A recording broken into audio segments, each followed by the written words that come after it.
Alasan Agam Rinjani terima donasi usai evakuasi Juliana Marins, hingga sempat buat kecewa tim SAR. Sempat menolak, terungkap alasan Abdul Haris Agam atau yang akrab disapa Agam Rinjani akhirnya mau menerima penggalangan dana usai viral evakuasi Juliana Marins, pendaki asal Brasil.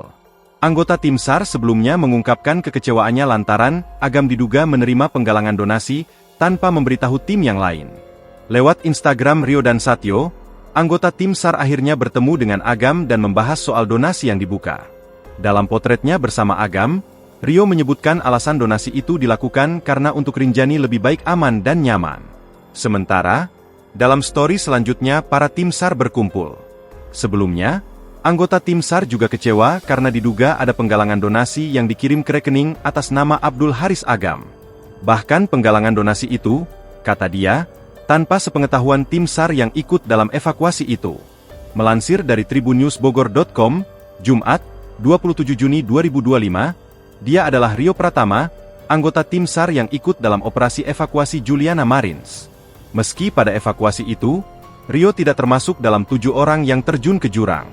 Ia jadi satu dari 23 rescuer support sistem peralatan di atas pegunungan. Rio bersama tim SAR lainnya ikut menarik tali yang membawa Agam dan jasad Juliana Marins. Menurut Rio, tanpa kerja sama para tim SAR, Agam tidak akan bisa membawa jasad Juliana ke punggung gunung. Rio mengaku kalau ia dan anggota tim SAR tidak berharap disebut pahlawan. Namun ia menyindir adanya postingan berisi open donasi untuk Agam. Ia pun mempertanyakan, kenapa Agam tidak memberitahu pada tim yang lainnya soal penggalangan dana tersebut. Bahkan ia juga memposting di Instastory, sambil menandai akun Agam_Rinjani. Ia memposting donasi untuk Agam yang sudah terkumpul lebih dari 1 miliar rupiah. Kenapa harus ada donasi-donasian bro? Tulis Rio di Instastory. Rupanya setelah itu, postingan soal donasi di akun Instagram Agam Rinjani pun langsung dihapus. Padahal Rio hanya mempertanyakan, kenapa Agam tidak diskusi dulu dengan tim SAR. Download Tribun X sekarang. Menghadirkan lokal menjadi Indonesia.